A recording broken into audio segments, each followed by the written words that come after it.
Hello everyone, and I would like to show you one more very exciting chess game by Wilhelm Steinitz, and his opponent was Bernard Fischer.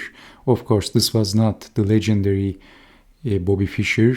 Bobby Fischer was not even alive at this time, as Fischer was born in 1943. This game was played in 1872 in Liverpool, England. So Bernard Fischer was British chess player, and he won the Manchester chess tournament at one time, so he was a British chess master. So we will check out this chess game from the perspective of Steinitz.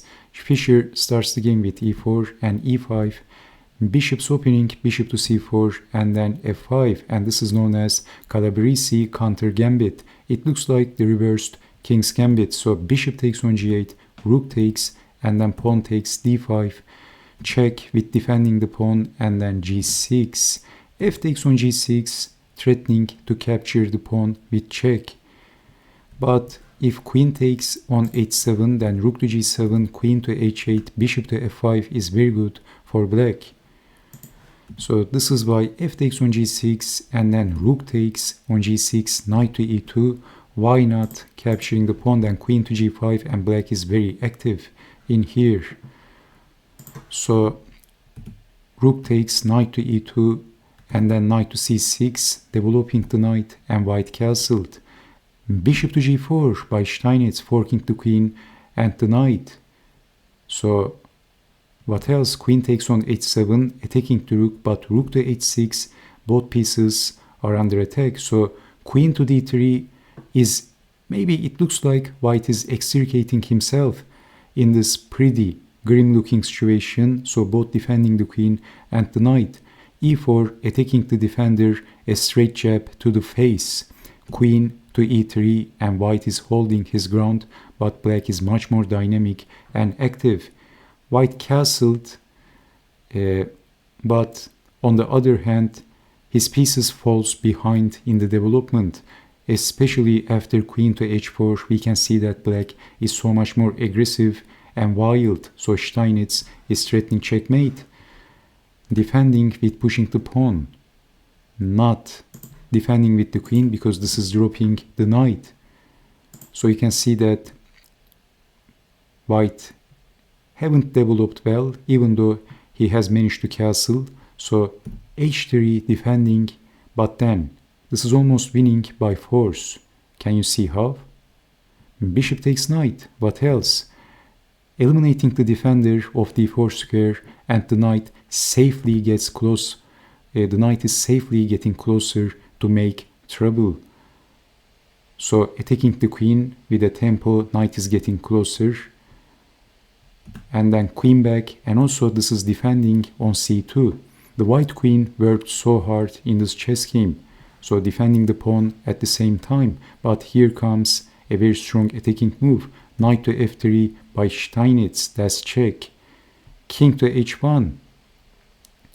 Because in this position, if capturing the knight, then queen takes on h3, and this is going to open the king, and basically white is getting checkmated next. Checkmate.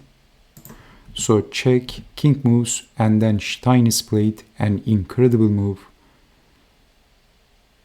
Well, he sacrificed the queen for hunting the king.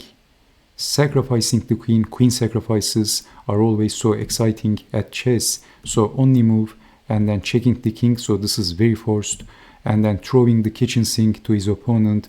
All guns blazing offense by Steinitz, that's check. King to g4, only move, and then check. And then rook to h5 check, king to g6. If king to g4, we have this fantastic king hunting. Check, only move, and then black castles, and rook to h8 is next. So basically white is getting checkmated like this. Fantastic stuff, amazing stuff.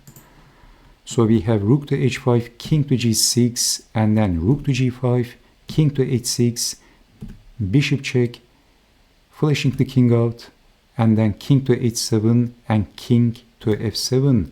And rook to h5 is going to be checkmate, so occupying king's escape route on g8 and on g6. So rook to h5 is next, and white is defending, but then here comes another very strong move.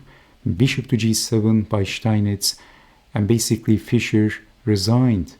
There is no sensible defense against rook to h8.